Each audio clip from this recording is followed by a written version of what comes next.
नमस्कार विद्यार्थियों, हम पिछली कक्षा में कारक प्रकरण के विषय पर चर्चा कर रहे थे और हमने पढ़ लिया था कारक शब्द की उत्पत्ति कैसे हुई, कारक शब्द में कौन सी धातु है, कौन सा प्रत्यय है। तो कारक शब्द में मैंने आपको बताया था कि डोक्रिय धातु से जब णउल प्रत्यय करते हैं तो कारक शब्द की उत्पत्ति होती है। और कारक शब्द का अर्थ होता है करने वाला। कारक शब्द का अर्थ क्या होता है? करने वाला, अर्थात कार्य को करने वाला या क्रिया को जो करता है, क्रिया को करने वाला क्या कहलाता है? कारक कहलाता है। कारक शब्द की परिभाषा भी मैंने आपको लिखाई थी कि क्रिया जनकम कारकम, क्रिया संपादितम कारकम, क्रिया के जनक को कारक कहते हैं या क्रिया को जो संपादित करता है या क्रिया को जो करता है उसे हम क्या कहते हैं? कारक कहते हैं। और कारक शब्द के भेद भी मैंने आपको बताए थे कि संस्कृत भाषा में कारक के 6 भेद होते हैं। कति भेदा सन्ति, षट् भेदा सन्ति संस्कृत भाषायाम। कारक के 6 भेद होते हैं संस्कृत भाषा में। उनके नाम मैंने आपको बताए थे। कर्ता, कर्म च, करणम च, संप्रदानम तथैव च, अपादानादि अधिकरणे इत्याहु कारकाणि षट्। कर्ता कारक, कर्म कारक, करण कारक, संप्रदान कारक, अपादान कारक और अधिकरण कारक, ये संस्कृत भाषा में 6 क्या कहे जाते हैं? कारक कहे जाते हैं। जबकि संस्कृत में 7 विभक्तियां होती है। विभक्तियां कितनी होती है? 7 विभक्तियां होती है। सुपादी जो प्रत्यय 21 होते हैं वो 7 विभक्तियों में होते हैं। तो विभक्तियां कितनी होती है? 7 होती है। और कारक कितने होते हैं? 6 कारक होते हैं। कारक कितने होते हैं? 6 होते हैं। जबकि विभक्तियां कितनी होती है? 7 होती है। अब देखिए, एक बात ध्यान की रखने की है कि जो विभक्तियां 7 होती है तो एक संबोधन और होता है। तो संबोधन में हम प्रथमा विभक्ति का क्या करते हैं? प्रयोग करते हैं। संबोधन में कौन सी विभक्ति का प्रयोग किया जाता है? प्रथमा विभक्ति का प्रयोग किया जाता है, इसलिए उसको अलग से कारक नहीं माना जाता। तथा एक संबंध और है जिसमें षष्ठी विभक्ति का प्रयोग होता है। संबंध को संस्कृत भाषा में कारक नहीं माना जाता है। कल भी मैंने आपको बताया था और लिखाया भी था कि संबंध को संस्कृत भाषा में कारक क्यों नहीं माना जाता है? क्योंकि संबंध का जो क्रिया के साथ सीधा संबंध नहीं होता है, इसलिए संबंध को संस्कृत भाषा में कारक नहीं माना जाता है। क्योंकि जिसका क्रिया के साथ सीधा संबंध होता है उसे ही हम क्या कहते हैं?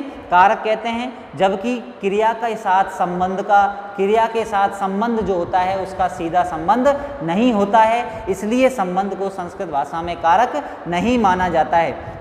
तथा ये जो संबंध और जो संबोधन है इनको कारक अलग से नहीं माना जाता, लेकिन ये विभक्तियों के साथ प्रयुक्त होते हैं और ये कारकों के समान कार्य करते हैं, इसलिए इनको हम कारक के समान ही मानते हैं। लेकिन संस्कृत भाषा में कारक तो कितने होते हैं? केवल 6 ही कारक होते हैं। वो मैंने आपको लिखा दिए थे 6 कारक कौन कौन से होते हैं। उनकी पहचान भी मैंने आपको बताई थी कि कर्ता जो कारक होता है, कर्ता कारक का चिन्ह क्या होता है? कर्ता कारक का चिन्ह क्या होता है? ने। कर्ता कारक अर्थात कार्य को करने वाला, कर्ता का चिन्ह क्या होता है? ने। और कर्ता में कौन सी विभक्ति होती है? प्रथमा विभक्ति होती है। कौन सी विभक्ति होती है? प्रथमा। दूसरा जो कारक होता है कौन सा होता है? कर्म कारक होता है। कर्म का चिन्ह क्या होता है? को। और कर्म में कौन सी विभक्ति होती है? द्वितीय विभक्ति होती है। कौन सी होती है? द्वितीय। तीसरा कारक होता है करण कारक। करण का चिन्ह होता है से के द्वारा, से के द्वारा। और इसमें कौन सी विभक्ति होती है? तृतीय विभक्ति होती है। चौथा कारक होता है संप्रदान कारक। और संप्रदान कारक का जो चिन्ह होता है वो होता है के लिए। संप्रदान कारक का चिन्ह क्या होता है? के लिए। और संप्रदान कारक में कौन सी विभक्ति होती है? चतुर्थी विभक्ति होती है। पांचवा जो कारक है वो है अपादान कारक। और अपादान का मतलब होता है से पृथक होना या अलग होना, पृथक होना या अलग होना। और अपादान कारक में कौन सी विभक्ति होती है? पंचमी विभक्ति होती है। कौन सी विभक्ति होती है अपादान कारक में? पंचमी विभक्ति होती है। छठा जो संबंध है उसको संस्कृत भाषा में क्या नहीं माना जाता है? कारक नहीं माना जाता है, क्योंकि संबंध का क्रिया के साथ सीधा संबंध नहीं होता है। और जिसका क्रिया के साथ सीधा संबंध नहीं होता है उसे हम संस्कृत में कारक नहीं मानते हैं। तो संबंध को संस्कृत में कारक नहीं माना जाता है, लेकिन संबंध में विभक्ति कौन सी होती है? षष्ठी विभक्ति होती है। तो संबंध को क्या नहीं माना जाता है? कारक नहीं माना जाता है। तो संबंध में विभक्ति तो कौन सी होगी? षष्ठी होगी, लेकिन ये कारक नहीं है। छठा जो कारक है वो कौन सा है? अधिकरण कारक। कौन सा है? अधिकरण। और अधिकरण का चिन्ह होता है में, पर या ऊपर, में, पर या ऊपर। और अधिकरण कारक में सप्तमी विभक्ति का प्रयोग किया जाता है।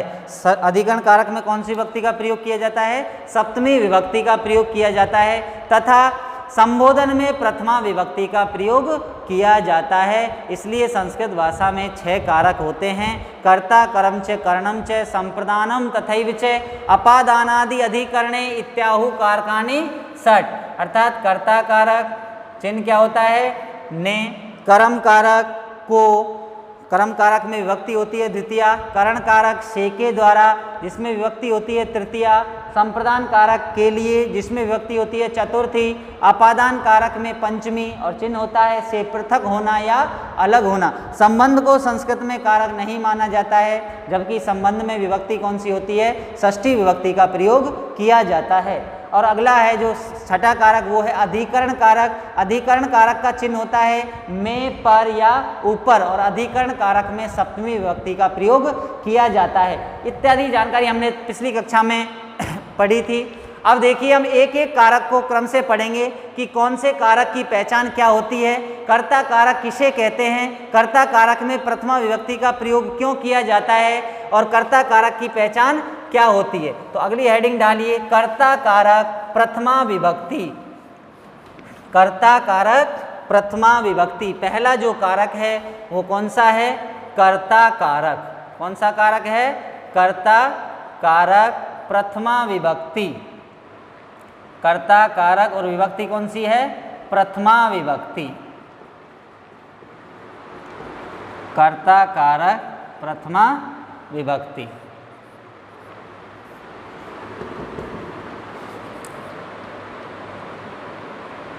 देखिए कर्ता किसे कहते हैं, अर्थात कर्ता कारक किसे कहते हैं? तो देखिए स्वतंत्र है कर्ता, स्वतंत्र है कर्ता।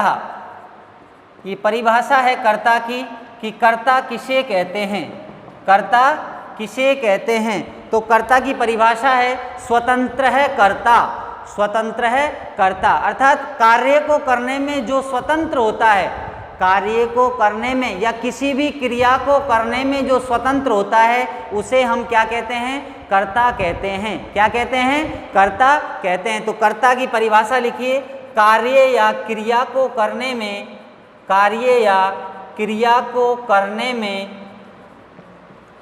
क्रिया को करने में जो स्वतंत्र होता है, जो स्वतंत्र होता है, उसे कर्ता कहते हैं। उसे क्या कहते हैं? कर्ता कहते हैं। उसे कर्ता कहते हैं।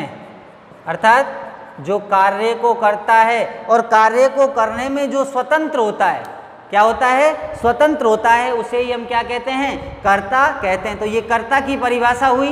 स्वतंत्र है कर्ता, अष्टाध्यायी का पाणिनि जी का नियम है स्वतंत्रः कर्ता। ये कहता है कि कार्य को करने में जो स्वतंत्र होता है, कैसा होता है? स्वतंत्र होता है, उसे ही हम क्या कहते हैं? कर्ता कहते हैं। क्या कहते हैं? कर्ता। कर्ता का मतलब कार्य को या क्रिया को करने वाला, और कार्य या क्रिया को जो करता है कैसे करता है? स्वतंत्र रूप से करता है, उसे ही हम क्या कहेंगे? कर्ता। जैसे जैसे राम है लेखम लिखति, राम है लेखम लिखति। अब देखिए इस वाक्य में राम है लेखम लिखति, जो क्रिया कौन सी है? लिखना। कौन सी है? लिखना। अर्थात राम लेख लिखता है, तो इसमें क्रिया कौन सी हुई? लिख। अर्थात लिख धातु से बना है लिखति, तो क्रिया कौन सी हुई? लिखना। अर्थात राम लेख लिखता है। तो इस लिखने की क्रिया में जो स्वतंत्र है वो कौन है? राम है। अर्थात लेख कौन लिख रहा है? राम लिख रहा है। यदि राम नहीं होता तो लेख लिखा जाता क्या? नहीं लिखा जाता। तो इसलिए कहा गया है कि कार्य को करने में जो स्वतंत्र होता है उसे हम क्या कहते हैं? कर्ता कहते हैं। अब देखिए लेख जो है वो क्या है? कर्म है। लेख क्या है? कर्म है। लिखना क्या है? क्रिया है। और कर्ता कौन सा हुआ? राम हुआ। कौन सा हुआ? राम हुआ।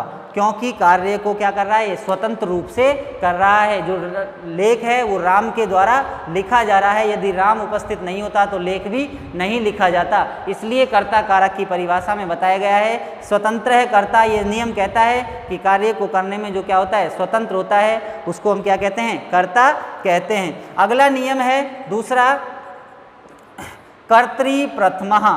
कौन सा नियम है, कर्तृप्रथमः। अगला नियम है कर्तृप्रथमा। अब ये नियम क्या कहता है कि कर्तृप्रथमः स्यात्, अर्थात कर्ता कारक में प्रथमा विभक्ति का प्रयोग किया जाता है। कर्तृप्रथमः स्यात्, इसका अर्थ क्या हुआ, कर्ता कारक में प्रथमा विभक्ति का प्रयोग किया जाता है। सबसे पहले तो हम कर्ता की पहचान करेंगे कि वाक्य में कर्ता कौन सा है, और जब कर्ता की पहचान हो जाती है तो कर्ता कारक में कौन सी विभक्ति का प्रयोग करेंगे, प्रथमा विभक्ति का प्रयोग करेंगे, क्योंकि हम पढ़ रहे हैं कर्ता कारक विभक्ति प्रथमा। कर्ता कारक में कौन सी विभक्ति का प्रयोग होता है, प्रथमा विभक्ति, क्योंकि अष्टाध्यायी का नियम है कर्तृप्रथमा, अर्थात कर्ता कारक में प्रथमा स्यात्, प्रथमा विभक्ति का क्या होता है, प्रयोग होता है। तो लिखिए इसको भी, कर्ता कारक में, कर्ता कारक में, कर्ता कारक में प्रथमा विभक्ति का प्रयोग, प्रथमा विभक्ति का प्रयोग किया जाता है। कर्ता कारक में प्रथमा विभक्ति का प्रयोग किया जाता है, या कर्ता कारक में प्रथमा विभक्ति होती है। कर्ता कारक में कौन सी विभक्ति होती है, प्रथमा विभक्ति होती है, क्योंकि नियम है कर्तृप्रथमा, कर्ता कारक में प्रथमा विभक्ति होती है। अब यहाँ पर एक चीज़ समझने की है कि कर्ता कारक में प्रथमा विभक्ति का प्रयोग किया जाता है, ये बात ठीक है, लेकिन ये जो कर्ता होता है ये 3 प्रकार का होता है। कितने प्रकार का होता है, 3 प्रकार का होता है।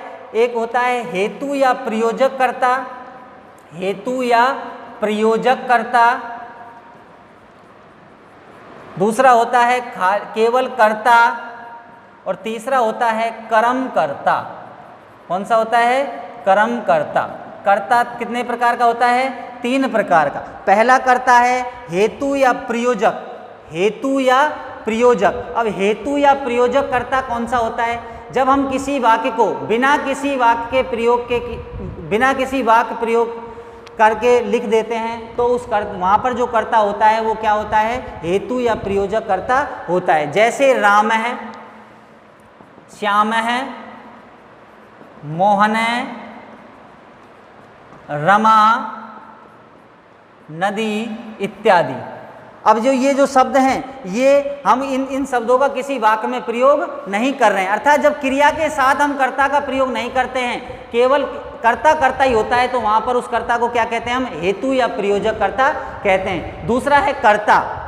कौन सा है, कर्ता, अर्थात कर्तृवाच्य का कर्ता। संस्कृत में 3 वाच्य होते हैं। वाच्य का मतलब होता है बात को कहने का तरीका या बात को प्रकट करने का तरीका। वाच्य का मतलब होता है किसी भी बात को कहने का तरीका। अब तरीका होता है एक तो सीधे सीधे शब्दों में कहना, और एक होता है बात को घुमा फिरा कर कहना, तो उसको क्या कहते हैं, हम वाच्य कहते हैं। तो वाच्य 3 प्रकार के होते हैं, कर्तृवाच्य, कर्मवाच्य और तीसरा है भाववाच्य। तो कर्तृवाच्य का जो कर्ता होता है वही कैसा कर्ता होता है, स्वतंत्र कर्ता होता है, और कर्तृवाच्य के कर्ता में हमेशा प्रथमा विभक्ति का प्रयोग किया जाता है। लेकिन कर्मवाच्य और भाववाच्य जो 2 वाच्य होते हैं, इन कर्मवाच्य और भाववाच्य का जो कर्ता होता है उसमें हम तृतीय विभक्ति का प्रयोग करते हैं। कर्ता में तो केवल कौन सी विभक्ति का करेंगे हम, प्रथमा विभक्ति का। कर्तृवाच्य का कर्ता होता है उसमें क्या होता है, प्रधान होता है, और कर्तृवाच्य के कर्ता में हम कौन सी विभक्ति का प्रयोग करते हैं, प्रथमा विभक्ति का। लेकिन कर्मवाच्य और भाववाच्य के कर्ता में हमेशा कौन सी विभक्ति का प्रयोग किया जाता है,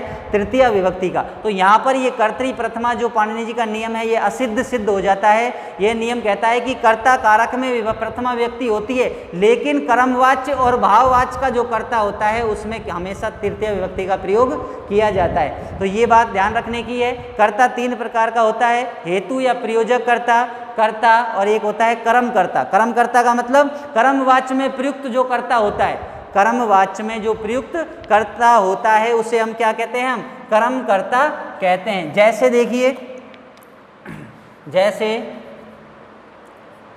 तेन लेखः लिख्यते, तेन लेखः लिख्यते, उसके द्वारा लेख लिखा जाता है, उसके द्वारा लेख लिखा जाता है। अब इसको हम कर्तृवाच्य में बदलेंगे तो सह लेखम लिखति, सह लेखम लिखति। अब इधर देखिए, ये लिख क्या है? क्रिया है, और क्रिया को करने वाला कौन है? वह है। तो सह क्या हुआ? कर्ता। क्या लिख कर रहा है? लेख लिख रहा है, तो लेख क्या हुआ? कर्म हुआ, क्योंकि कर्तु इप्सित कर्म है, कर्तु इप्सित तमम कर्म है। कर्ता अपनी क्रिया के द्वारा जिस पदार्थ को सर्वाधिक चाहता है, अर्थात कर्ता का सर्वाधिक इच्छित पदार्थ, उसी को हम क्या कहते हैं? कर्म कहते हैं। और कर्मणि द्वितीय जो नियम है वो कहता है कि कर्म कारक में द्वितीय व्यक्ति का क्या किया जाता है? प्रयोग किया जाता है। तो ये कर्तृवाच्य का उदाहरण है, ये कर्मवाच्य का उदाहरण है। कर्तृवाच्य में हमेशा कर्ता में प्रथमा विभक्ति होती है, कर्म में द्वितीय विभक्ति होती है, और जो क्रिया जो होती है वो हमेशा कर्ता के अनुसार होती है। यदि कर्ता प्रथम पुरुष एक वचन का है तो क्रिया भी प्रथम पुरुष एक वचन की होगी। कर्ता यदि मध्यम पुरुष द्विवचन का है तो क्रिया भी मध्यम पुरुष द्विवचन की होगी। और यदि कर्ता उत्तम पुरुष बहुवचन का है तो क्रिया भी उत्तम पुरुष बहुवचन की होती है। कर्मवाच्य में जो कर्ता होता है उसमें तृतीय विभक्ति का प्रयोग किया जाता है, और कर्म में प्रथमा विभक्ति का प्रयोग किया जाता है, और जो क्रिया जो होती है वो हमेशा आत्मनेपदी में कर्ता कर्म के अनुसार होती है। अर्थात आत्मनेपदी में, चाहे वो परस्मैपदी धातु हो, वो हमेशा किस में बदल जाती है? आत्मनेपदी में बदल जाती है। ये कर्मवाच्य की क्या होती है? पहचान होती है। तो ये जो दो नियम है, स्वतंत्र है कर्ता, ये एक नियम कहता है कि कार्य को करने में जो स्वतंत्र होता है उसे हम कर्ता कहते हैं। दूसरा नियम है कर्तृ प्रथमा, अर्थात कर्तृ कार के प्रथमा विभक्ति स्यात्, कर्ता कारक में प्रथमा विभक्ति होती है। ये नियम कहता है कर्ता कारक में कौन सी विभक्ति होती है? प्रथमा। लेकिन ये ध्यान रखने की बात है कि कर्मवाच्य और भाववाच्य में कर्ता कारक में कौन सी विभक्ति हो जाती है? तृतीय विभक्ति का प्रयोग हो जाता है। तो नोट डाल के लिखिए,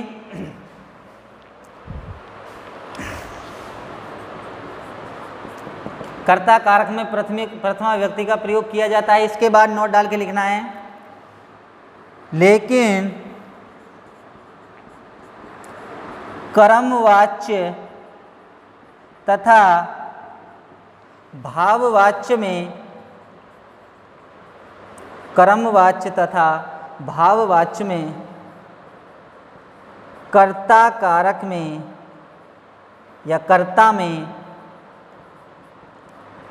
तृतीय विभक्ति का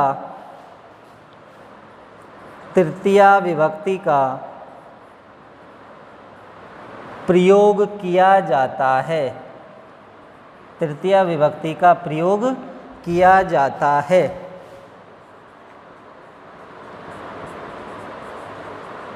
कर्मवाच्य तथा भाववाच्य में कर्ता में तृतीय विभक्ति का प्रयोग किया जाता है। ये नोट डाल के अलग से लिखना है। कर्तृ प्रथमा जो नियम है उसके बाद में पहला नियम स्वतंत्र है कर्ता, दूसरा नियम कर्तृ प्रथमा। स्वतंत्र है कर्ता, कर्ता की परिभाषा बताता है कि कार्य को करने में जो स्वतंत्र होता है उसे हम क्या कहते हैं? कर्ता कहते हैं। और कर्तृ प्रथमा कहता है कि कर्ता जो कारक है, जब आप वाक्य में कर्ता की पहचान कर लेते हैं तो उस कर्ता में हम कौन सी विभक्ति का प्रयोग करते हैं? प्रथमा विभक्ति का प्रयोग करते हैं। समझ में आ गया यहाँ तक? अब देखिए अगला जो नियम है कि प्रथमा विभक्ति और कहाँ कहाँ पर होती है। प्रथमा विभक्ति कहाँ कहाँ होती है? कर्ता में तो प्रथमा विभक्ति होती है, इसके अलावा प्रथमा विभक्ति और कहाँ कहाँ होती है? तो अगला तीसरा नियम है, तो लिखिए, प्रातिपदिकार्थ लिंग परिमाण वचन मात्रे प्रथमः। अगला नियम है प्रातिपदिकार्थ लिंग परिमाण वचन मात्रे प्रथमः। तीसरा नियम कि प्रथमा विभक्ति और कहाँ कहाँ पर होती है?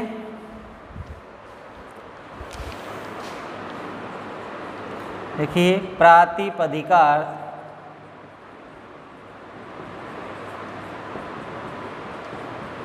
लिंग परिमाण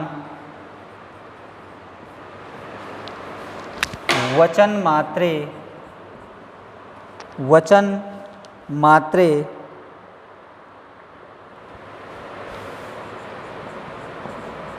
प्रथमः। प्रातिपदिकार्थ लिंग परिमाण वचन मात्रे प्रथमा। अब देखिए इस सूत्र में या इस नियम में प्रथमा विभक्ति बता रखी है कि प्रथमा विभक्ति और किन किन अर्थों में होती है या प्रथमा विभक्ति का प्रयोग कहाँ कहाँ पर किया जाता है। तो देखिए सूत्र में एक दे रखा है प्रातिपदिकार्थ। क्या है? प्रातिपदिकार्थ। दूसरा है लिंग, तीसरा है परिमाण, चौथा है वचन और आगे दे रखा है मात्रे और फिर लिख रखा है प्रथमा। मात्रे का अर्थ होता है बताने में। क्या होता है? बताने में। मात्रे का अर्थ क्या होता है? बताने में। तो देखिए प्रथमा, प्रथमा का मतलब इन शब्दों में या इन अर्थों को बताने में कौन सी विभक्ति का प्रयोग किया जाता है? प्रथमा विभक्ति का प्रयोग किया जाता है। तो देखिए कहाँ कहाँ होता है?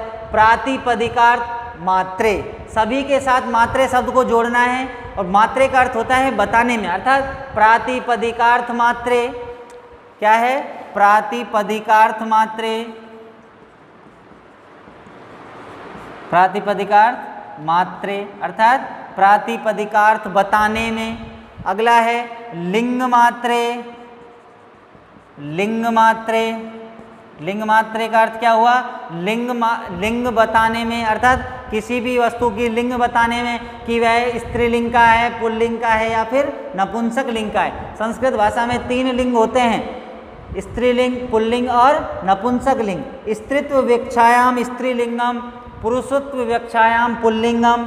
और जहाँ स्त्रीलिंग और पुल्लिंग का प्रयोग नहीं होता है वहाँ पर कौन सा लिंग होता है? नपुंसक लिंग होता है। अर्थात स्त्री की विवक्षा में स्त्रीलिंग, पुरुष की विवक्षा में पुल्लिंग और निर्जीव जो वस्तु होती है उसकी विवक्षा में कौन से लिंग का प्रयोग होता है? नपुंसक लिंग का प्रयोग किया जाता है। तो प्रातिपदिकार्थ बताने में, लिंग बताने में कि यह पुल्लिंग है, स्त्रीलिंग है या फिर नपुंसक लिंग है, तो लिंग बताने में भी कौन सी विभक्ति का प्रयोग किया जाता है? प्रथमा विभक्ति का प्रयोग किया जाता है। अगला है परिमाण मात्रे।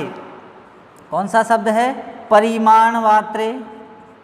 परिमाण मात्रे, परिमाण का मतलब होता है परिमाण यानी नापना, तोलना। परिमाण का मतलब क्या होता है? नापना या तोलना। किसी भी वस्तु की क्षमता बताने में कि यह वस्तु कितनी है, यह वस्तु कितनी है, तो उस परिमाण को बताने में भी कौन सी विभक्ति का प्रयोग किया जाता है? प्रथमा विभक्ति का प्रयोग किया जाता है। कौन सी विभक्ति का होता है? प्रथमा विभक्ति का। तो परिमाण मात्रे अर्थात परिमाण बताने में भी कौन सी विभक्ति होती है? प्रथमा। अगला है वचन मात्रे अर्थात वचन मात्रे का मतलब क्या होता है? वचन बताने में भी कौन सी विभक्ति का प्रयोग होता है? प्रथमा विभक्ति का प्रयोग होता है। वचन, संस्कृत भाषा में वचन भी 3 होते हैं। कितने होते हैं? 3 वचन होते हैं। एकत्व विवक्षायाम एक वचनम, द्वित्व विवक्षायाम द्विवचनम और बहुत्व विवक्षायाम बहुवचनम, बहुसु बहुवचनम। एकत्व विवक्षायाम एक वचनम, एकत्व विवक्षायाम एक वचनम। दूसरा है द्वित्व विवक्षायाम द्विवचनम, द्वित्व विवक्षायाम द्विवचनम। और तीसरा है बहुसु या बहुत्व, बहुत्व या बहुसु बहुवचनम, बहुवचनम। संस्कृत में कितने वचन होते हैं? 3 वचन होते हैं। एकत्व विवक्षायाम एक वचनम, एक की विवक्षा में अर्थात एक को बताने में एक वचन का प्रयोग किया जाता है। दूसरा है द्वित्व विवक्षायाम द्विवचनम और द्वित्व की विवक्षा में या 2 को बताने में द्विवचन का प्रयोग किया जाता है। तीसरा है बहुत्व या बहुसु बहुवचनम और 2 से अधिक, चाहे 3 हो चाहे 50 हो, 2 से अधिक जितने भी होते हैं तो 2 से अधिक की विवक्षा में या अनेकों की विवक्षा में बहुवचन का प्रयोग किया जाता है। तो ये अगला जो शब्द है वचन मात्रे अपि प्रथमा स्यात् अर्थात वचन बताने में भी प्रथमा विभक्ति का प्रयोग होता है। तो पहला जो नियम, तीसरा जो नियम है प्रातिपदिकार्थ लिंग परिमाण वचन मात्रे प्रथमा, यह नियम कहता है कि प्रातिपदिकार्थ बताने में लिंग बताने में, परिमाण बताने में और वचन बताने में प्रथमा विभक्ति का प्रयोग किया जाता है। तो लिखिए अर्थ, इसका अर्थ लिखिए अब इसका सूत्र का। प्रातिपदिकार्थ बताने में, प्रातिपदिक अर्थ बताने में, कॉमा लिंग बताने में या लिंग परिमाण तथा वचन बताने में प्रथमा